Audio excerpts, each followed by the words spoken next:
Well, if it's summertime in the Northwest, peaches are ready, and I'm here with Brian Bauman and with 4 generations of Baumans to talk about peaches. So Brian, you do have 4 generations of your family here. This year has been an excellent year for peaches, and peaches are one of those fruits that's not very easy to grow.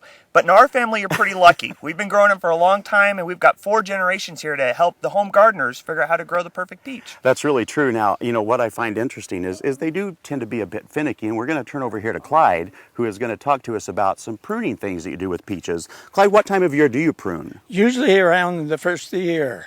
You can usually start around October and go on from there, but pruning is one of the most important things there is to do in the peach orchard, and it's one of the hardest things to do because you're usually pretty timid about cutting branches off.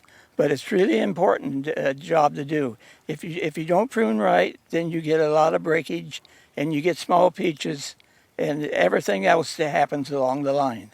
Well, you know, pruning is part of the steps that you go through, but another big important step is actually making sure that we spray them, because they do take some work, don't they, Brian? Rick, I'm sorry, I called you Brian. That's your son. There's so many, I forget what I'm going on here. You can do it that way.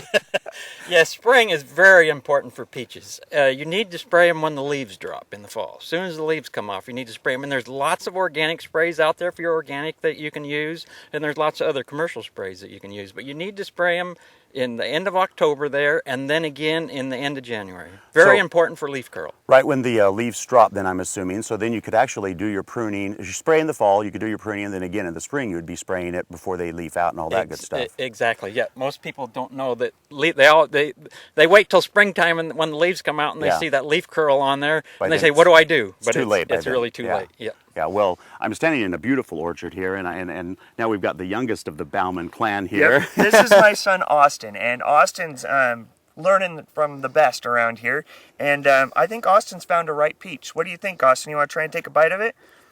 Okay, do a big one there. How is that? Good. Is that good? Well, you know, there is some skill about learning how peaches are ripe and when they're ready to pick. So why don't we run back to the store now and give us a little primer on that, Brian, okay? Sure, let's go take a look. All right.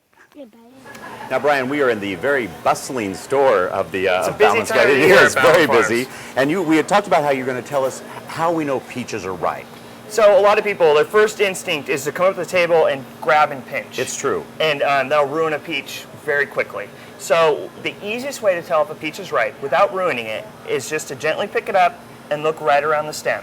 This is the last place for the peach to ripen. Okay. So in this case, it's still a little green, which means it's still going to be a little crisp, has a little bit of time before it's nice and juicy and ready to go. But if we take this one right over here, see how nice and golden color you have right around the top of it? Good sign this peach is ready to go.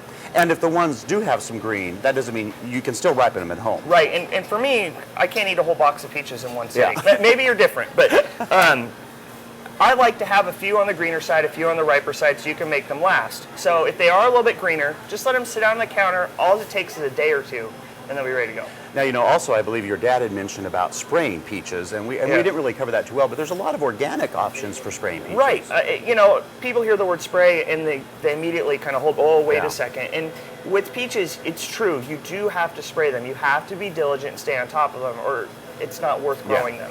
But there's lime sulfur, there's a lot of things that you can spray on them that are completely organic, completely safe, but take care of all those problems that my dad was mentioning earlier. Now, although they're delicious for fresh eating, you also have a lot of other stuff, like this wonderful peach smoothie that I think Teresa's going to hand you here. Look at that. So this is another family recipe. We call it our peach fuzzy wuzzy. And they call it fuzzy wuzzy because they leave the peach skin on, which is fuzzy.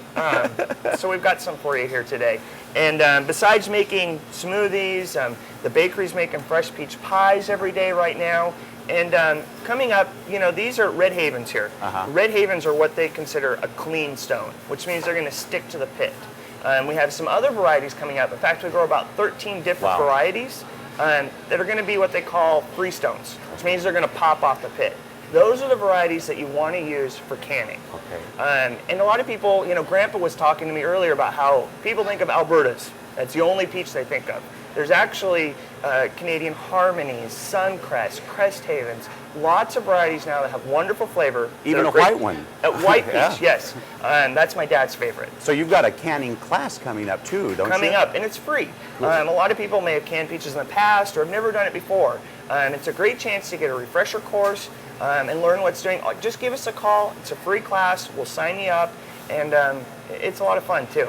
Well, you know, it seems like a lot of information, but I guarantee you if you come on out to Bauman Farms, you can talk to them about, you know, pruning, growing your own peaches, and good grief, you can buy them and take them home and taste them. You can learn how to can them. So really the question would be, what can't you do at Bauman Farms? For more information, we invite you to go to gardentime.tv and we'll click you over to the website. Brian, it's always fun and exciting coming out here. Thanks for coming Thank today. you so much. Appreciate it.